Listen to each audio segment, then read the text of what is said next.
Hello dear learners, PG is here and welcome to you in PG point. आज का आपका जो topic रहने वाला है वो है RMSA. The full form of the RMSA is राष्ट्रीय माध्यमिक शिक्षा अभियान।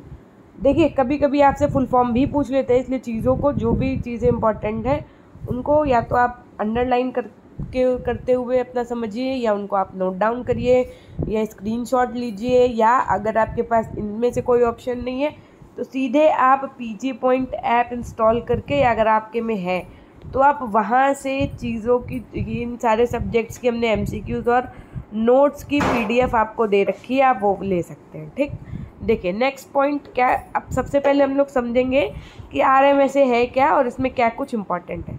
शिक्षा देश में उच्च स्तर पर चिर स्थायी विकास प्राप्त करने का विश्वसनीय साधन है। इस संबंध में प्राथमिक शिक्षा सहभागिता बुनियादी अभावों से मुक्त तथा उनसे पार पाने के मूल कारक के रूप में कार्य करती है, जबकि माध्यमिक शिक्षा आर्थिक विकास तथा सामाजिक न्याय की स्थापना को सुविधाजनक बनाती है। कई वर्षों से उदारीकरण और वैश्वीकरण ने वैज्ञानिक और प्रौद्योगिक जगत में द्रुत परिवर्तन किए हैं और जीवन की गुणवत्ता सुधारते हुए सामान्य आवश्यकताओं को पूरा किया है, जिससे निर्धनता की कमी आई है। इसने बेसिक स्कूल छोड़ने वालों के लिए ज्ञान और दक्षताओं का उच्चतर स्तर प्राप्त करना अनिवार्य किया है। साथ ही यह शैक्षिक पदानुक्रम माध्यमिक शिक्षा का महत्वपूर्ण चरण भी है, जो देश को उच्चतर शिक्षा और कार्य जगत में आगे बढ़ाने की दिशा में बच्चों को सक्षम बनाता है। यहाँ से समझिएगा, 1986 की नई शिक्षा नीति और योजना कार्यक्रम 1992 की सिफारिशों के अनुक्रम में भारत सरकार ने अलग अलग समय में माध्यमिक और उच्चतर माध्यमिक स्कूलों के बच्चों की सहायता के लिए विभिन्न योजनाएं आरंभ की। IEDSS, पूर्व में इसको IEDC यानी कि बालिका छात्रावास तथा स्कूलों में सूचना और संचार प्रौद्योगिकी योजनाएं भारत में माध्यमिक शिक्षा को गुणवत्ता युक्त बनाने के उद्देश्य से आरंभ की गई। 2009 में राज्य सरकार और स्थानीय स्वशासन की भागीदारी के में आरंभ आरएमएसए मौजूदा चारों योजनाओं का अत्याधुनिक संस्करण है। राष्ट्रीय माध्यमिक शिक्षा अभियान भारत सरकार की एक फ्लैगशिप योजना है, जो मार्च 2009 में माध्यमिक शिक्षा तक पहुंच बढ़ाने और इसकी गुणवत्ता में सुधार के लिए शुरू की गई। इस योजना का कार्यान्वयन 2009-10 में मानव जनशक्ति सर्जित करने तथा वृद्धि और विकास तथा समानता को तेज करने हेतु पर्याप्त स्थितियां उपलब्ध कराने के साथ साथ भारत में सभी को गुणवत्ता युक्त जीवन देने के लिए आरंभ हुई। उसके बाद में SSA सर्व शिक्षा अभियान पढ़ाया था ना आप लोगों को। SSA सर्व शिक्षा अभियान, इसकी व्यापक सफलता को देखते हुए सर्व शिक्षा अभियान की तरह आपका राष्ट्रीय माध्यमिक शिक्षा अभियान बहुपक्षीय संगठनों जैसे गैर सरकारी संगठन यानी कि नॉन गवर्नमेंट ऑर्गेनाइजेशन जैसे आपके एनजीओज, सलाहकारों तथा परामर्शदाताओं, अनुसंधान एजेंसियों तथा संस्थाओं आदि से लाभप्रद सहायता लेता है। योजना में बहुआयामी अनुसंधान, तकनीकी परामर्श, कार्यान्वयन तथा निधियन सहयोग शामिल है।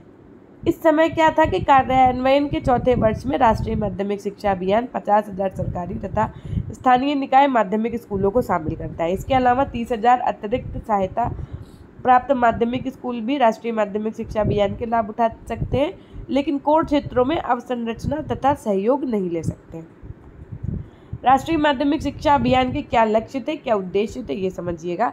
हर एक आपने देखा, जो कोई आया उसका अपना एक लक्ष्य था और एक अपना उद्देश्य था। वैसे ही आरएमएसए के भी अपने कुछ लक्ष्य थे, कुछ उद्देश्य थे। क्या थे तो देखो, इस योजना में 2005 से 6 में 52.26% की तुलना में अपने कार्यान्वयन को 5 वर्ष के भीतर किसी भी बस्ती से उपयुक्त दूरी पर एक माध्यमिक स्कूल उपलब्ध कराकर कक्षा 9 से 10 के लिए 75% का सकल नामांकन अनुपात प्राप्त करने पर ध्यान दिया गया। सभी माध्यमिक स्कूलों को निर्धारित मानदंडों के अनुरूप बनाकर माध्यमिक स्तर पर दी जा रही शिक्षा की गुणवत्ता में सुधार करना, साथ में लैंगिक, सामाजिक, आर्थिक तथा निःशक्तता बाधाएं हटाना। वर्ष 2017 अर्थात 12वीं पंचवर्षीय योजना के अंत तक माध्यमिक स्तर की शिक्षा तक पहुँच।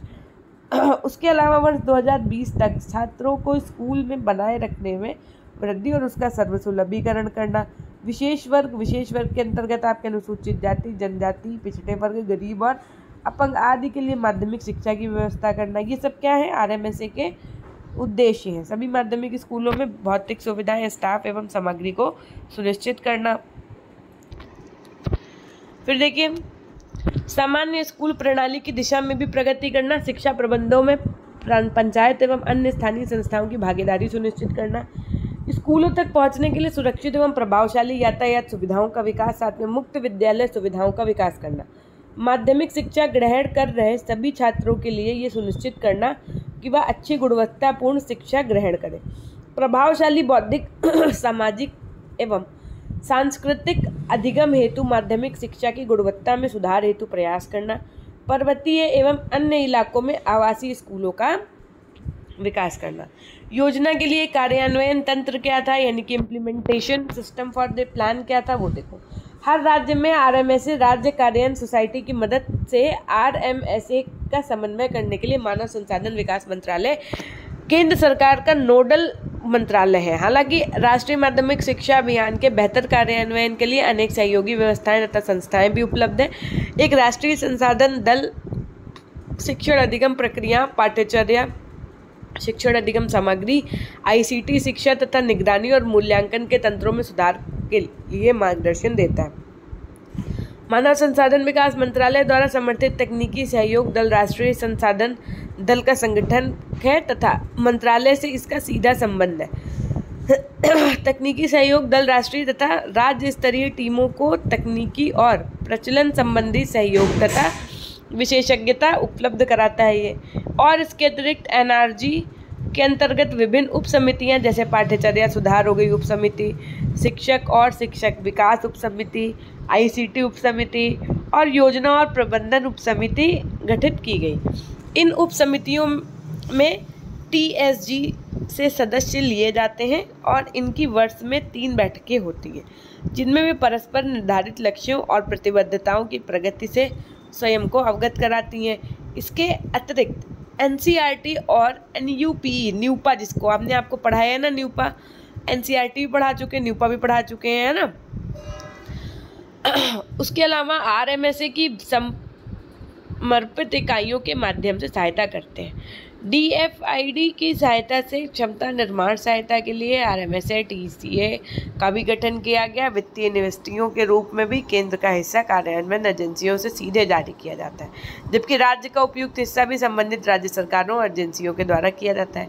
योजना और मूल्यांकन की जब बात आई कि हाँ ये योजना सही से कार्य कर रही है नहीं, इसका जब मूल्यांकन किया गया तो पता क्या चला कि जिला और राज्य स्तर पर RMSA कार्यक्रम के कार्यान्वयन में योजना और मूल्यांकन चुनौतीपूर्ण कार्य था, क्योंकि भाई सब जगह का सिस्टम एकदम अलग। RMSA के तहत माध्यमिक शिक्षा योजना की चुनौती अपनी विशिष्ट विशेषता के कारण है, जिनमें बहुलतावादी सामाजिक आर्थिक स्थिति में बच्चों की आवश्यकता का समाधान, शैक्षणिक और सांस्कृतिक पृष्ठभूमि, उच्च शिक्षा जारी रखने के साथ आवश्यकता और आकांक्षा की पूर्ति शामिल है। चुनौती इन योजनाओं के दृष्टिकोणों, मध्यस्थता और संसाधन के बीच सामंजस्य बढ़ाने की भी है।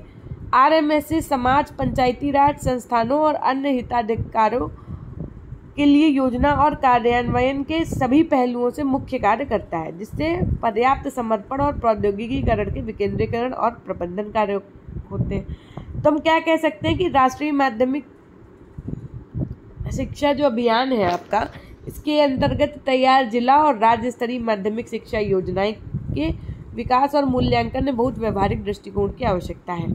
परिमाणात्मक दृष्टिकोण सहित पर्याप्त तकनीकी ज्ञान और गुणवत्ता के मुद्दों को उचित रूप में समाधान करने की भी आवश्यकता है। RMSA कार्यक्रम के तहत उनके संबंधित क्षेत्रों में माध्यमिक शिक्षा की योजना और प्रबंधन के लिए राज्य और जिला स्तर पर गठित योजना दलों की क्षमता को बढ़ाना चुनौतीपूर्ण कार्य है। योजना और मूल्यांकन की जो प्रक्रिया थी वो प्राथमिकता और प्रक्रिया कार्य के विषय में कहा गया कि योजना प्रारंभ करने के लिए कोई समय सीमा निर्धारित नहीं है, लेकिन प्रत्येक वर्ष जनवरी और जुलाई में संयुक्त समीक्षा मिशन JRM द्वारा दी गई टिप्पणी अगले वर्ष की योजना के लिए बहुत सी प्राथमिकताओं के निर्धारण में सहायक है। पंचवर्षीय योजना आवंटन और केंद्रीय बजट भी योजना के लिए प्राथमिकता देता है। इन इनपुट के आधार पर TSG विभिन्न राज्यों के साथ क्षेत्रीय कार्यशालाओं का आयोजन करता है, जिसमें कार्यान्वयन, मूल्यांकन प्रक्रिया पर चर्चा और योजना प्राथमिकताओं के संबंध में विचार प्राप्त किए जाते हैं। योजनाओं की तैयारी के विषय में अगर हम कहें तो राज्य योजना सामान्यतः न्यूपा द्वारा तैयार WPRB मैनुअल में निहित लगभग 10 अध्यायों से तैयारी की जाती है। SPO और जिला अधिकारी का कार्य योजना तैयार करने के लिए आवश्यक 60 विषम तालिकाओं में निहित पूर्ण सूचना UDISE डेटा का अंतिम रूप देने पर केंद्रित करने और सिविल कार्य से संबंधित सूचना संकलित करना है, जबकि स्कूल डेटा हेतु अंतिम तारीख UDISE 30 सितंबर है। राज्य दिसंबर का डेटा अद्यतन करते हैं। योजनाओं की प्रस्तुति से पूर्व TSG और PAB से चर्चा के बाद अनुमोदन। देखो, RMSA के तहत योजनाओं की समीक्षा वर्तमान में 2 चरण यानी कि राज्य स्तर और उसके बाद फिर राष्ट्रीय स्तर पर अपेक्षित है। यानी कि ये चीज़ 2 चरणों में होती है आपकी। राज्य स्तरीय समीक्षा आपका RMSA की राज्य कार्यकारी जो परिषद द्वारा की जाती है, और इस परियोजना अनुमोदन बोर्ड यानी कि जो आपका PAB है, परियोजना अनुमोदन बोर्ड, ये राष्ट्रीय स्तर पर अंतिम मंच है जहाँ राज्य की योजनाओं पर चर्चा, मूल्यांकन और अनुमोदन किया जाता है। PAB की तारीखें सामान्यतः एक PAB दिन में 3 से 4 राज्यों को कवर करते हुए घोषित की जाती है। गुणवत्ता की अगर बात की जाए तो माध्यमिक स्तर के स्कूल अध्ययन कक्षा स्तर पर गुणवत्ता और क्षमता सुधार करना RMSA का मुख्य कार्यक्षेत्र है। उनके अधिकतम उपयोग के बिना संसाधनों अवसंरचना के प्रबंधन के विपरीत रूप से प्रभावित करने के साथ ही बिना शिक्षण स्तर के सुधार के लिए केवल शिक्षा की पहुंच बनाने से लाभ नहीं होता। अतः आवश्यकता क्या है कि पहुंच और इक्विटी की वृद्धि के निर्देश के प्रभाव सहित गुणवत्ता की प्राप्ति का प्रयास साथ साथ चले। इसके अतिरिक्त ये अक्सर अनुभव किया जाता है कि पाठ्यक्रम सुधार और शैक्षणिक सुधार के लिए उन्नति की योजना बनाना, मूल्यांकन और कार्यान्वयन का कार्य एक कठिन कार्य है। संपूर्ण गतिविधियों में निगरानी का मुख्य स्थान है, जिसका उद्देश्य माध्यमिक शिक्षा के स्तर में सुधार करना है। सभी गुणवत्ता प्रयासों का मुख्य लक्ष्य स्कूल अध्ययन कक्ष व्यवस्था के भीतर अनुकूल बदलाव लाना है। अतः गुणवत्ता युक्त शिक्षा की प्राप्ति के लिए इनपुट और प्रक्रिया की गुणवत्ता सुनिश्चित करना आवश्यक है। माध्यमिक शिक्षा के लिए रणनीति और भूमिका की या स्ट्रेटजी या रोल फॉर सेकेंडरी एजुकेशन की बात की जाए तो सबसे पहले प्रवेश एक्सेस, यानी कि भारत में विभिन्न क्षेत्रों में शिक्षा व्यवस्था की स्थिति भी भिन्न भिन्न है। माध्यमिक शिक्षा के व्यवसायीकरण के लिए इस भिन्नता को एक रूपता लाई जानी चाहिए। मतलब हर जगह देखिए आप, एंट्रेंस का सिनेरियो अलग है। कहीं आप देखो बीएड में अभी भी सेमेस्टर प्रणाली चल रही, कहीं बीएड में ईयरली प्रणाली चल रही है ना, कहीं कहीं पर बीएड एंट्रेंस बेसिस पे हो रहा है एडमिशन, कहीं कहीं पे आप डायरेक्टली भी एडमिशन ले सकते हैं। तो ये सब चीज़ों को एक रूपता लाना चाहिए। आवश्यकता अनुसार नए माध्यमिक विद्यालय खोलने चाहिए। उच्चतर प्राथमिक विद्यालयों की प्रोन्नति करना चाहिए। माध्यमिक विद्यालयों को उच्चतर माध्यमिक विद्यालयों में सम्मिलित करना चाहिए। मौजूदा जो आपके माध्यमिक और उच्चतर माध्यमिक विद्यालय, इनमें दूसरी शिफ्ट शुरू करना चाहिए। दिव्यांगों के लिए विद्यालय की इमारत में विशेष प्रस्ताव लाने चाहिए। गुणवत्ता की अगर बात की जाए तो अध्यापकों को सेवाकालीन प्रशिक्षण, मतलब टाइम टू टाइम पे उनको ट्रेनिंग अलग से भी दी जानी चाहिए। ऐसा नहीं है कि आज आपने टीचर को अपने यहाँ रख लिया तो आगे उसमें भाई टीचर को भी तो आप ऊपर उठाने के लिए जो नई नई टेक्नोलॉजी चीज़ें आ रही हैं वो सिखाएंगे, तो उनको हर थोड़े टाइम के बाद में एक प्रशिक्षण देना आवश्यक है।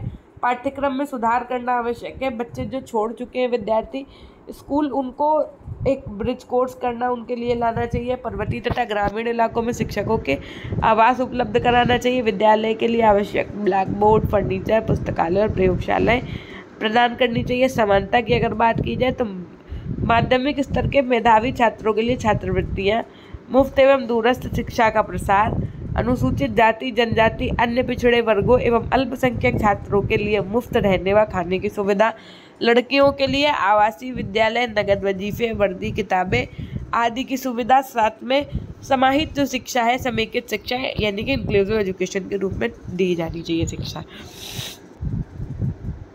केंद्र अनुदानित योजनाएं जो हैं वो विद्यालय में शिक्षा की गुणवत्ता में सुधार, साथ में छात्राओं के लिए, जो लड़कियां उनके लिए हॉस्टल और स्कूल में कंप्यूटर शिक्षा प्रदान करने के लिए सरकारों को अनुदान देना, साथ में राज्य सरकारों और गैर सरकारी संगठन को समेकित शिक्षा के लिए अनुदान देना। संसाधन संस्थाओं का सशक्तिकरण व संस्थागत सुधार, माध्यमिक शिक्षा प्रणाली में आवश्यक व्यावसायिक व अकादमिक निवेश, शिक्षा प्रशासन में आधुनिकीकरण और तथा विकेंद्रीकरण, विद्यालय प्रबंधन में सुधार, वित्तीय प्रक्रिया को अधिक गतिमान बनाना, संस्थाओं को सशक्तिकरण, अध्यापकों की भर्ती, नियुक्ति, प्रशिक्षण, वेतन आदि के लिए तर्कशील नीति, पंचायती राज, नगर पालिका, समुदाय आदि इन सबकी भागीदारी होना, साथ में जवाहर नवोदय जो विद्यालय हैं और केंद्रीय विद्यालय हैं, इन सब में जो चीज़ें हैं उनको भी क्या करना, अल्ट्रा डिफाइन करना। देखिए इस तरीके से ये आपका सिर्फ लास्ट चैप्टर नहीं कंप्लीट हुआ है यूनिट 4 का, यहाँ से आपका पूरा पेपर 2 थ्योरी के साथ में कंप्लीट हो चुका है। पेपर 2 की जो चारों यूनिट थी थ्योरी का सारी करवा दी है। अब आप लोगों की ये नैतिक जिम्मेदारी है कि इसके 300 क्वेश्चन की हम MCQs की क्लास ले चुके हैं। वो MCQs की क्लास लेना ये आप लोगों की रिस्पॉन्सिबिलिटी है, तो आप वो क्लास ज़रूर लीजिएगा जा करके तुरंत आज, है ना।